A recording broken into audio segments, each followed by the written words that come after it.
ուզում եմ շնորհավորել բոլորիս մեզ համար չափազանց կարևոր այս տոնի կապակցությամբ։ Եվ կարծում եմ այսօր այս խնդիրների քննարկումը հենց այսօր դեկտեմբերի 10-ին պատահական չէ, որովհետև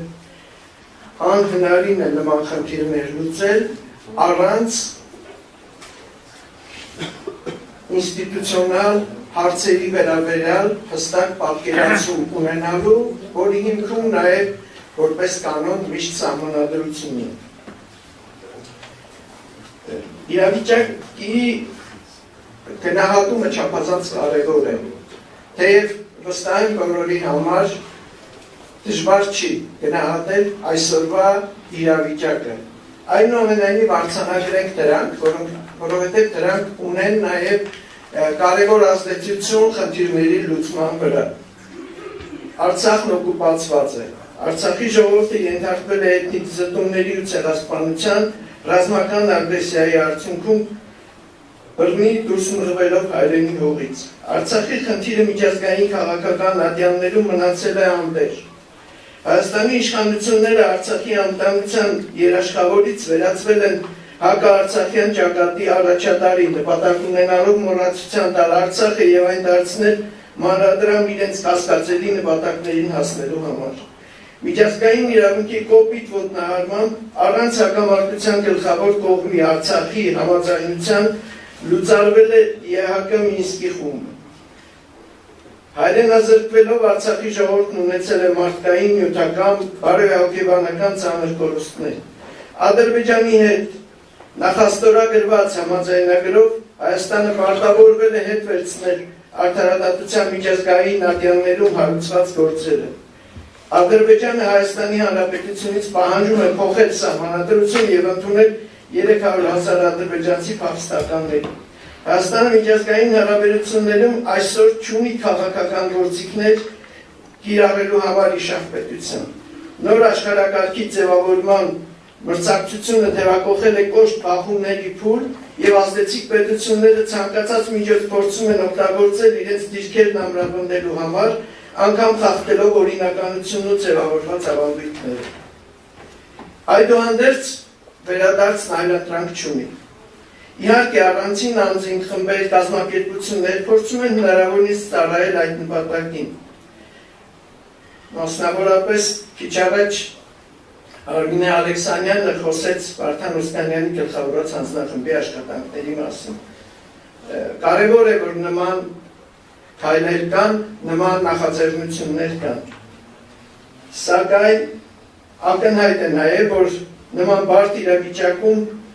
այդ տարանջատված ջանքերը բավարար չեն հաջողության համար։ Անհրաժեշտ է համախմբել այդ ջանքերը գործադրողներին, աջակցել նրանց, լրացնել այլ կառույցներով, համակարգել աշխատանքը։ Մենք չպետք է մոռանանք ցեղասպանության ճանաչման հետ կապված փորձը։ Փառք ու պատիվ նրանց, ովքեր առանցին հաջողություններ են արձանագրել այս հարցում, բայց չպետք է մոռանալ, որ գլխավոր նպատակը իրենք ու թեև խնդիրները տարբեր են, սակայն ակնհայտ է, որ կարելի է օգտակար հետևություններ անել։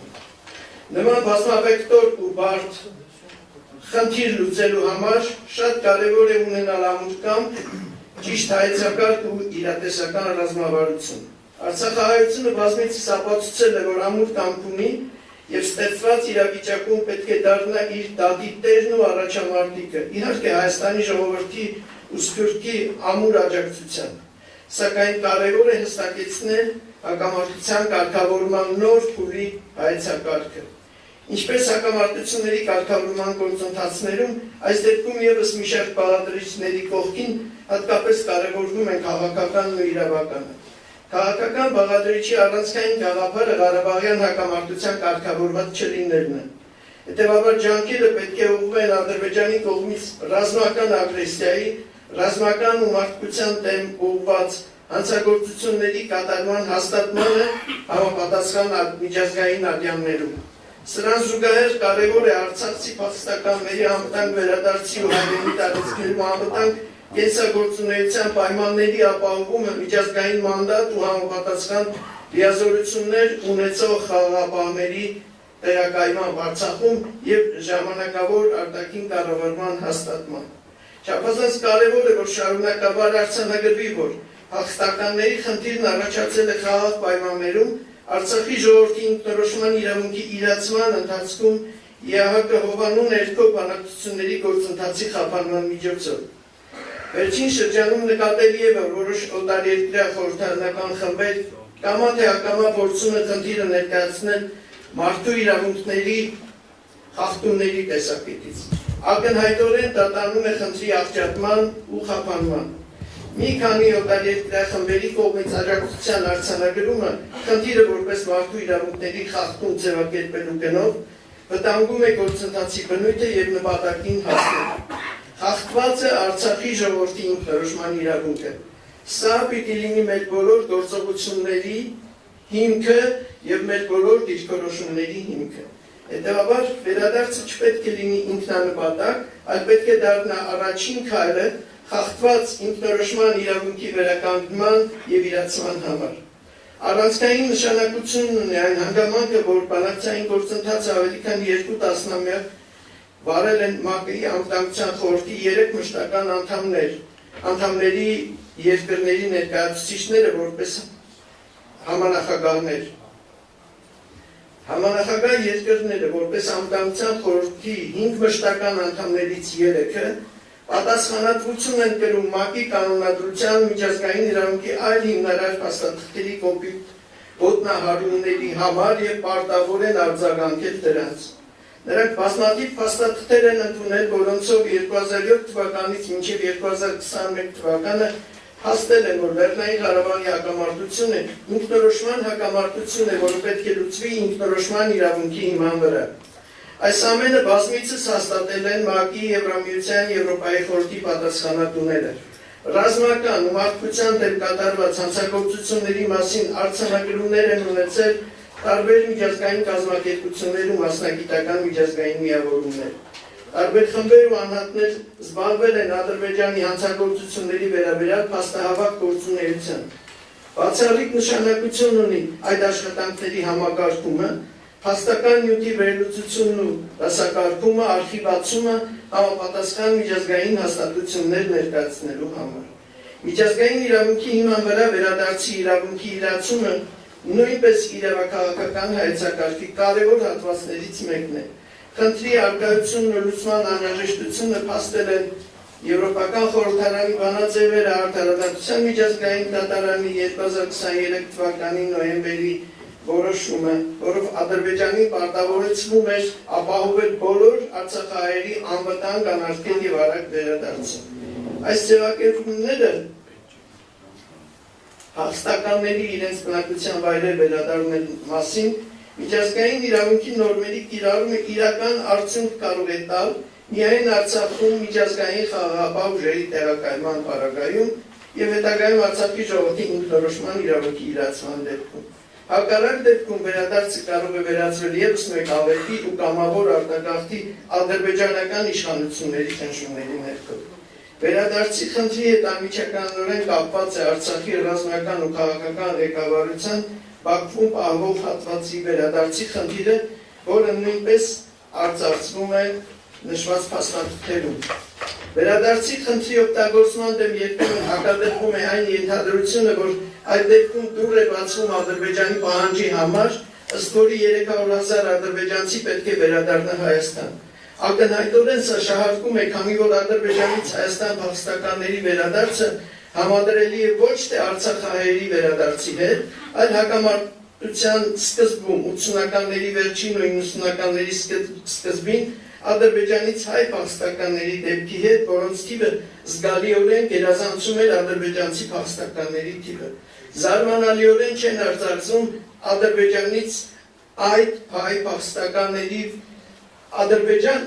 փախստականների վերադարձի խնդիրը եւ վերջին տարիներին ավելի ու ավելի հաճախ կիրառվող մի սկզբում պահանջների փոխադարձ մարման գաղափարը,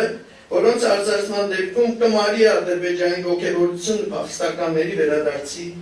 խնդրով։ Կարևոր է նաև նյութական ու ոչ նյութական մշակութային արժեքների ոչնչացման համար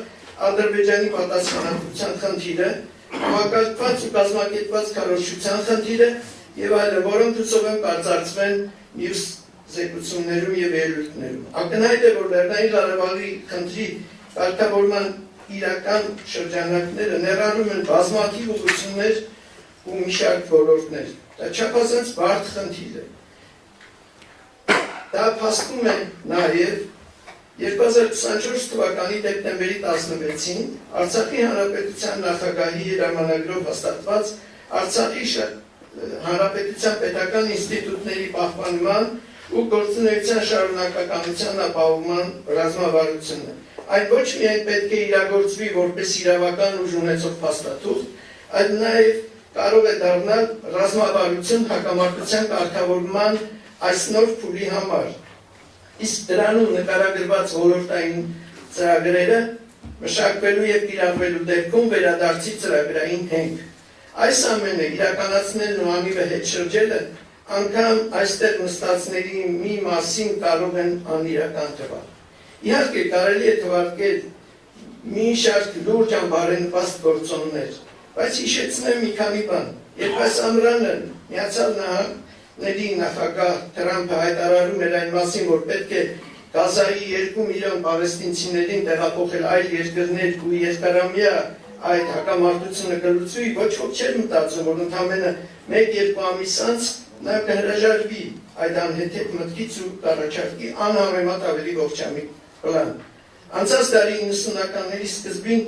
ամեն ինչ թվում էր, թե մեր դեմը ու շատ քչերն էին հավատում հաջողությանը, բայց արցախցին հավատում էր ու գործում էր, եւ հաջողությունները եկան։ Մենք այս աղետը ստացանք, որովհետև կորցրեցինք ճանապարհը, հավատն ու հիշողությունը։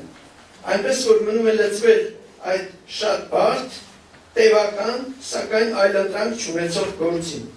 Ժամանակն է ուշքի գալ եւ ծանր ցնցումներից ու կատարել Արցախի նկատմամբ մեր պարտքը։